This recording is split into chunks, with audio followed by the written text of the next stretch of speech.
In the shadowy halls of the Persian palace, where power and intrigue intertwine, a woman stood behind a ruthless plot to annihilate an entire people.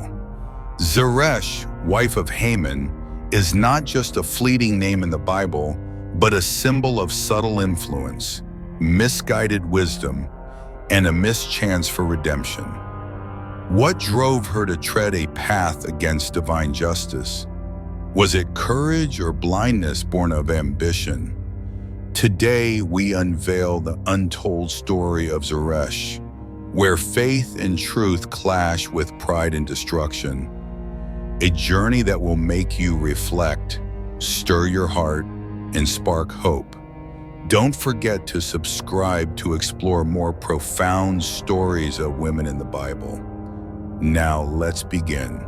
Under the scorching sun of the east, the city of Susa, ancient Persia's resplendent and proud capital, gleamed like a jewel in the desert. Walls clad in gold, towering pillars inlaid with turquoise, hand-woven Persian rugs stretching through the palace, all wove a breathtaking scene where power was wielded not just through weapons, but through hushed whispers behind delicate silk curtains. Amid this grandeur, a woman moved in silence. None dared call her name aloud, yet all eyes followed her. Zeresh, wife of Haman, the man second only to King Ahasuerus, was no figure carved into reliefs glorifying conquests, but her influence seeped like wind through every crevice of the palace. Her beauty captivated gazes, but it was the sharpness of her words that made statesmen and courtiers tread carefully. Zeresh didn't appear in crowded squares or address throngs. She thrived where real decisions were made, behind closed doors where power needed no shouts to be felt. As the wife of Haman, who held the king's favor and immense authority, Zeresh knew the most dangerous weren't always those wielding swords. Whispers in the dark could shape a nation's fate. From behind silk curtains, where light slipped gently through slits, Zeresh observed every move in the court. She was no submissive wife, quietly fulfilling her role. Instead, she was the unseen hand propelling Haman up the ladder of power. With keen eyes and an uncanny ability to read hearts, she foresaw the undercurrents rising within the empire, and like a deft sailor, she steered her family's course. Then came a seemingly small event, a spark that ignited a chain of tragedy. Mordecai, a Jewish exile living in Susa, refused to bow to Haman. A bold act of defiance from Mordecai, but to Zeresh, it was a public humiliation. Not just a refusal, it was a direct strike at her family's honor. Zeresh, with her sharp instincts and smoldering ambition, didn't let the act pass as a personal slight. She saw opportunity, a legitimate pretext to expand influence, assert dominance, and restore order. In private talks with her husband, she began planting seeds of hatred and wounded pride. She didn't shout or demand. Her words were soft as feathers, yet sharp as razors. If you let this man go unpunished, the respect for you will crumble. At the time, the Jews lived in exile, no land, no nation, no strength to shield them. A small, vulnerable community within a mighty empire, they were easily scorned, easily harmed. That made them the perfect target for someone like Haman, eager to prove his power, and for a woman like Zeresh. From the shadows, she urged her husband to wield the king's authority to issue a decree, not just against Mordecai, but his entire people. A total uncompromising act cloaked in political rationale, but a brutal turning point. Zeresh didn't sign the decree herself, but she charted the path to it. Step by step, she paved Haman's way. with words that seemed reasonable, fears of fading prestige, and visions of unassailable power. Yet as Susa's palace became a battlefield of intrigue and pride, another force stirred quietly, not from rage but from faith and courage. Esther, queen of Persia, but also a Jew with a heart aching for her people's fear, began to sense something was amiss. Thus began a silent clash between two women, Esther and Zeresh. One stood for the light of faith, the other the darkness of ambition. Neither bore a sword, but both wielded the deadliest weapon, words. One used them to protect, the other to incite. Between them, a nation hung in the balance of life and death. Zeresh's story isn't simply about an evil woman behind a villain. It's a complex portrait of a soul swept into ambition, blinded by the thirst for power, and deaf to conscience's call. She wasn't a demon, but she was no longer a light. The palace of Susa, with its majestic beauty and absolute power, became the stage for a tale where every choice could lead to glory or ruin. At its heart was Zeresh, a woman who had everything except mercy. As Haman's rage burned like an unquenchable flame, Zeresh, with her razor-sharp cunning and veiled ambition, fanned its fury. In their opulent private chamber, where lantern light danced on intricately carved marble columns, she stood poised, her gaze unwavering, her voice a command that brooked no refusal. With no wasted words, Zeresh laid out the path, petitioned the king for a decree to annihilate the Jews. "Only then will your stature remain unchallenged," she whispered. A single sentence, but it carried the force of a tempest, marking a fateful turning point for an entire people. For Haman, it was a mandate to transform personal vendetta into state policy. In his mind's eye, a gallows rose in Susa square, Mordecai's silhouette twisting in the dusty wind, a supreme symbol of his authority. For Zeresh, it was proof of her brilliance and strategic vision. A wife unwilling to linger in the shadows, ready to architect power itself. Yet, as this dark plan took root, another force quietly stirred. In a distant corner of the palace, behind thick velvet curtains in Queen Esther's chambers, a strange dream tore her from sleep. In it, she saw a radiant light enveloping the Jewish people, as if an unseen hand of the Almighty shielded them. A faint echo whispered, "Life is worth more than a throne." From that moment, a deep unease gripped her. Esther, with her sensitive soul and steadfast faith, sensed an insidious threat. Though her Jewish identity remained hidden in the court, and palace life brimmed with luxury and peril, she couldn't ignore the cryptic warning. The connection between dream and reality grew clearer as she noted recurring rumors. A decree against the Jews was being drafted, parchments exchanged in the dead of night.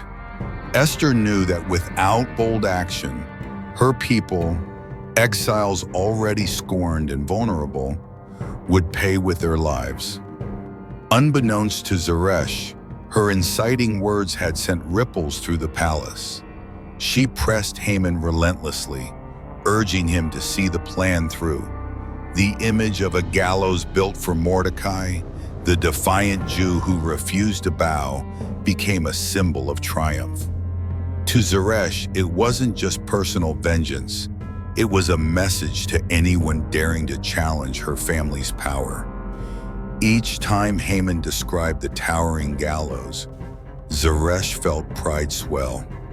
She envisioned the crowd gathered, witnessing harsh justice, and her husband's satisfied smile. But deep within, a strange whisper crept in. like cold night winds through marble windows, warning of consequences. Was God sending a caution? Would the cost of this crime be more than one man's death, but the collapse of power and honor? Behind her silk curtains, Esther prayed silently, seeking strength from faith to face the coming storm. She knew she couldn't act alone. But before rallying aid, she had to uncover the threat's true nature. Biblical teachings of justice and mercy echoed in her mind, urging her not to hesitate. Yet revealing her Jewish identity in a hostile court could mean death. Esther stood at a crossroads. Personal safety versus her duty to save her people. Meanwhile, the palace's elite grew restless. Rumors of the anti-Jewish decree spread, sowing fear. Some nobles hesitated, others eagerly anticipated proving loyalty to the crown. None dared question Haman. Why such cruelty? For behind him stood Zeresh's unwavering support, the bedrock of his bold decisions. That's how power worked. Silent acquiescence, even as hearts bled. Zeresh deftly reinforced each step of the plan. Esther began crafting her counterstrike. She summoned trusted aides and loyal advisors to her chambers, subtly gathering intelligence, probing for truth. Sleepless nights followed as she calculated each move. How to approach King Ahasuerus, expose the plot, and plead for her people's salvation. A perilous plan, but their only hope. The clash between the two women, one driven by ambition, the other by faith, intensified. On the surface, the palace dazzled with lavish feasts, but beneath every tile and pillar lurked intrigue and danger.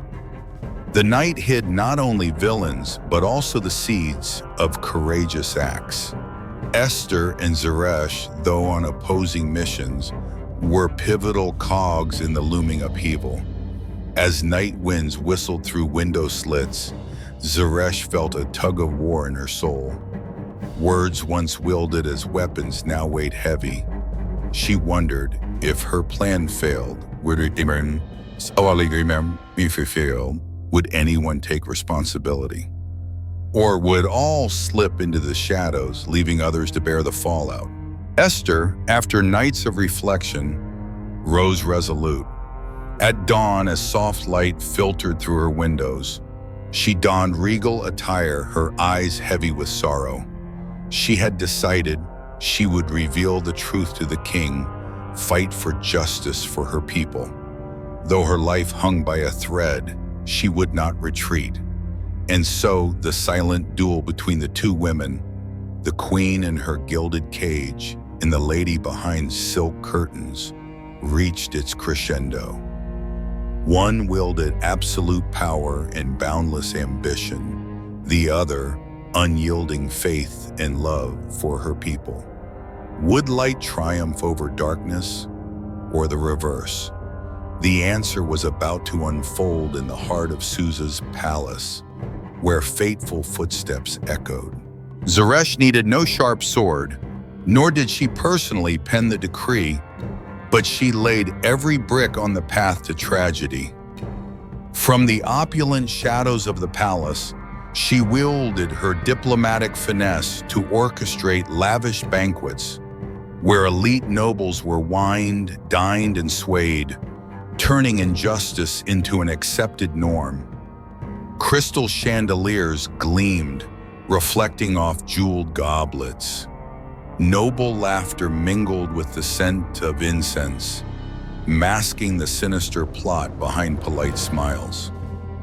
Each whispered word from Zeresh was a poisoned arrow piercing the minds of courtiers. The Jews are a threat, a test of our authority. She deftly sowed false beliefs, kindling hatred, making even honorable men complicit. In the still of night, as the palace slept, Zeresh lay awake, dreaming of her family's radiant future. Yet, in those long nights, unsettling images began creeping into her mind. One night, as the moon hung outside her window, she dreamt of Mordecai, the steadfast Jew, bathed in a mystical light. The vision jolted her, her heart racing. This light was unlike any earthly glow. It carried warmth and protection, as if a higher power watched over. She awoke in the dead of night, drenched in sweat, sitting dazed on her silk bed. The night wind carried the faint flap of a golden banner, a subtle but profound warning. While Zeresh grappled with her dreams, Esther, the unassuming queen, quietly prepared her counterstrike. Hearing rumors of the decree to destroy her people, she summoned loyal aides and trusted advisors to her chambers, subtly probing for truth. Maps, hushed messages, and Esther's anxious yet resolute gaze testified to her extraordinary courage. Though her Jewish identity was concealed, she knew the weight of her duty to protect her kin, even at the cost of her life. As time passed, the pieces of the plot fell into place. Zeresh remained oblivious to the resistance forming. She pressed Haman, urging her powerful husband, "Finish the plan, raise the gallows swiftly. Your prestige will be unmatched." Her words echoed in the grand hall amid the clink of goblets as nobles nodded in agreement, heedless of the consequences. The day of the decree's announcement loomed. Zeresh, confident in her triumph, believed Haman, the decree's signer, would bear the responsibility. She hadn't reckoned that when divine justice arose, there'd be no shelter for the puppet master. As night cannot bury light, truth would soon break free. One afternoon, Esther invited King Ahasuerus and Haman to a private banquet in the palace gardens. Unlike Zeresh's ostentatious feasts, it was understated, with delicate dishes and flickering candles. But within that intimate setting, Esther prepared to unveil the truth.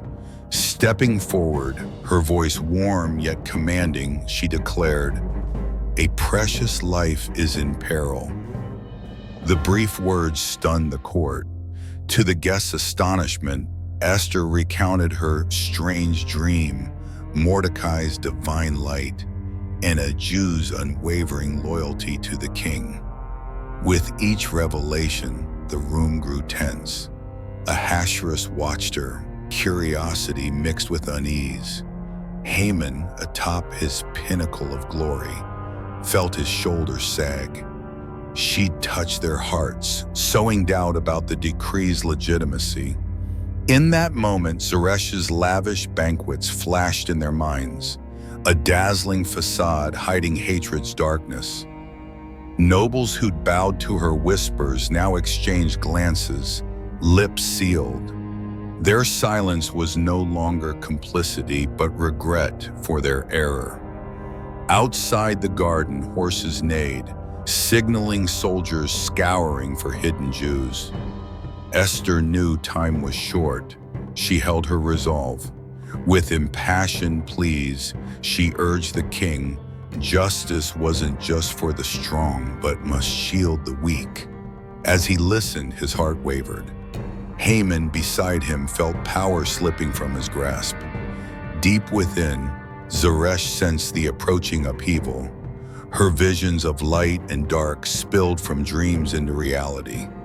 She raced through gold-lined halls to reach her husband, but no one listened. The once quiet palace descended into chaos, its veneer of power fraying.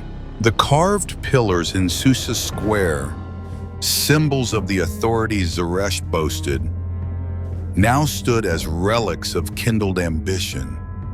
Her efforts, her incitements to destruction, were turning against her.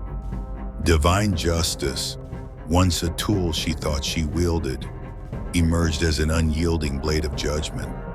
As dawn's first light crept through her window, Zeresh stood gazing at the sky, heart heavy with remorse. She knew the past couldn't be undone. Her choices were etched in history. In that moment, the clash between the two women, Esther of faith and Zeresh of ambition, reached its peak. One reclaimed justice, the other paid for her mistakes.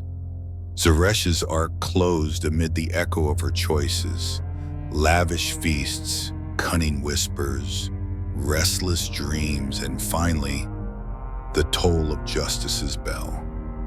She turned power into a weapon of ruin, but through her actions, Esther's light of faith shone, saving a nation.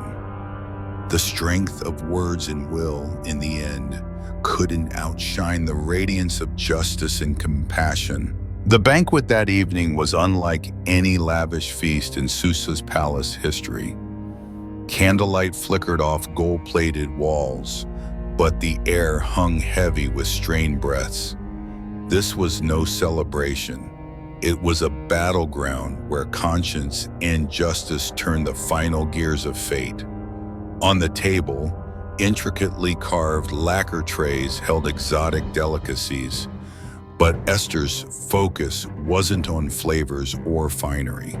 Her mind was fixed on one goal: exposing the plot to destroy her people.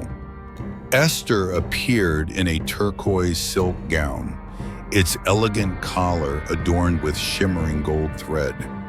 She sat upright, hands clasped on her knees, her resolute gaze masking deep unease.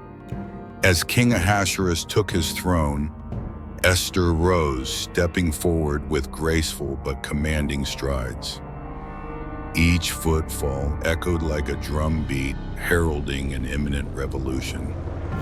The court, Haman included, freshly honored, fell silent, all eyes on her.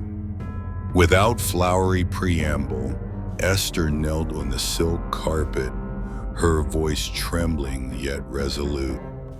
"Your Majesty, I am threatened with death by the man seated beside you."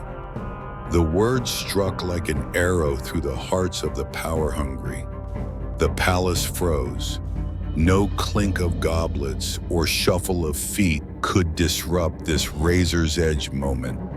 Ahasuerus, ever proud of his subjects' obedience, flared with anger. He leapt up, his throne teetering, his regal face ablaze with fury. Haman, perched at the peak of power, felt his heart hollow. He flailed, eyes wide, scanning the room. Faces once complicit in his scheme now turned away. He realized the whispers, the crush the enemy advice Zeresh had sown, now doused his resolve like icy water. Clutching his chest, dizziness hit. His legs buckled.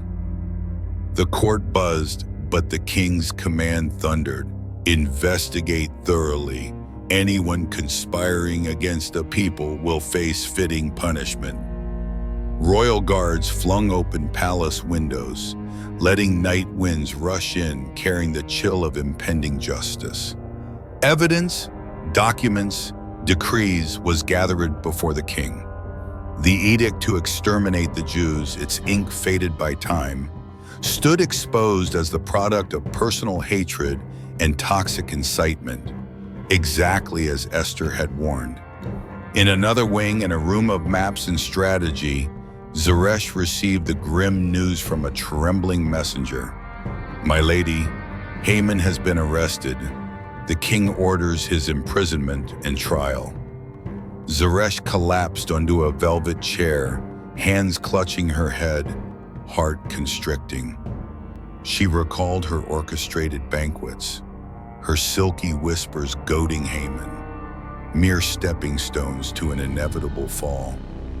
She'd thought power was an invincible weapon. Now it turned, a blade piercing its creator. The palace's darkness seemed to solidify, Zeresh's sigh ringing like a death knell. In that fleeting moment, a faint glow crossed her face, a final hope for redemption. Her silence wasn't evasion, but a reckoning with the gravest consequence. The one who urged the gallows for Mordecai now saw her husband destined for it. The gallows meant to crush a people became the cross Haman would bear, inescapable. Yet Zeresh, bound by years of pride and self-assurance, shed no tears, uttered no pleas for mercy. She knew it was too late for repentance or atonement. The venomous words she'd wielded now turned inward, teaching her that power wasn't the ultimate force. Responsibility for every word and deed was. Each brick she'd laid for the plot now crumbled, buried in cold darkness. Amid the chaos, Esther stood firm, eyes on the king. Rising, her voice soft but stirring, "Your Majesty, justice has triumphed over hatred. I beg you, protect my people. Let faith's light guide us." Ahasuerus, gazing at Esther with emotion, nodded, moved. A new decree was issued. Protect the Jews, restore their citizenship, honor Mordecai, the loyal man who stood for righteousness. The climax passed, but its echoes resounded. No gallows rose.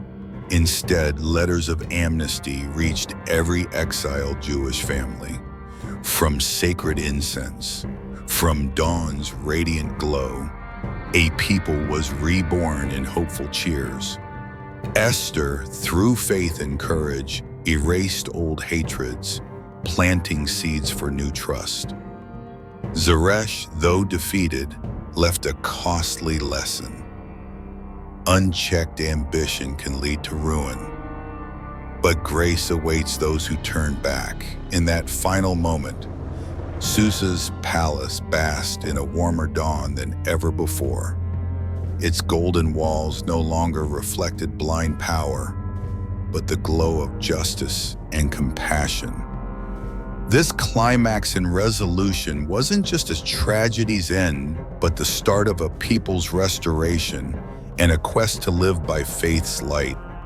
Thus, amid ambitions, shadows, and intrigue, truth's radiance shone, leaving an eternal mark on Persia's palace history. As the final bell of justice tolled through Susa's palace, Zeresh stood silent amid the darkness she herself had sown. She who once wielded words to incite, who proudly steered her husband toward destruction, now had no ground to resist. There was no redemption for a soul that had lost its way, no tears or pleas for forgiveness. In that moment, Zeresh's heart turned to stone, realizing every word, every choice, intentional or not, could cut like a blade, shaping the fate of others and herself. Zeresh's story ended not in restoration, but in a haunting lesson. Divine justice spares no one. Amid schemes, ambition, and power's shadows, an unyielding light persists, the light of faith and conscience. Though grace is ever present, it only reaches hearts willing to listen and change.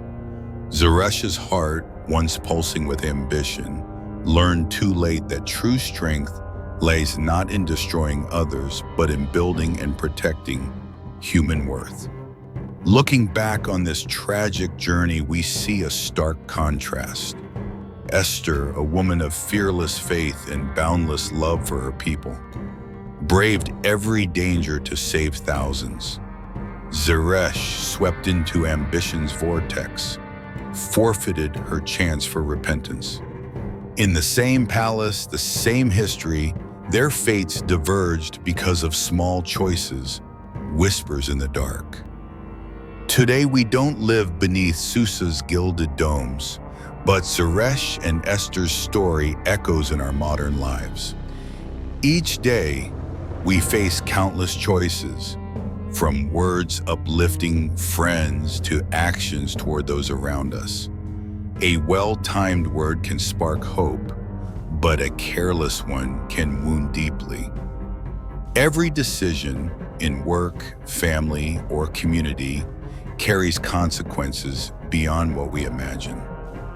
Women across ages have been world changers, not just through traditional roles, but through wisdom, compassion, and unwavering faith. Esther teaches us the power of perseverance and courage, daring to stand when all seems lost, sacrificing for justice, and trusting the light within. Zeresh's tale offers a costly lesson about responsibility. Power in any form demands accountability.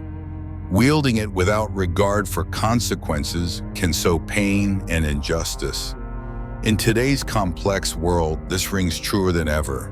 When you post online, speak in a meeting, or chat with friends or family, those are moments of choice. You can spread hope or unwittingly fuel prejudice, erecting invisible gallows that exclude or harm. You can be someone's Esther, or without meaning to, their Zeresh with a single word. How do we choose the path of light and grace? Start by asking, do my words build faith and hope? Do my actions spread kindness and fairness? When faced with false rumors, will I pause, seek truth before judging? When I see someone hurt, will I defend them, as Esther did, or stay silent, complicit? Courage isn't always grand. Sometimes it's a timely word of comfort, a selfless gesture, or a sincere apology for a mistake. These small acts create profound change. Choosing light over darkness saves not just others, but ourselves from regret's spiral. And always grace, the reward for humble, open hearts, awaits.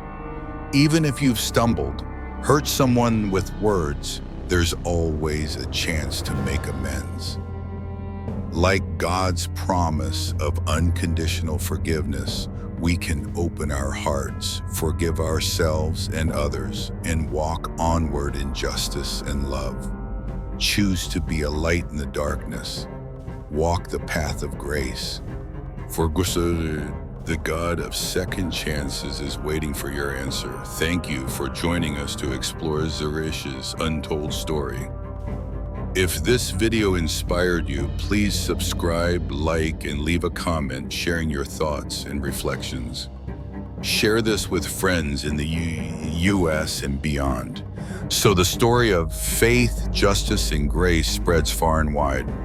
May God bless you and your loved ones. See you in the next video, where we'll uncover more profound stories of women in the Bible, those who carried the power to change history and ignite hope for humanity.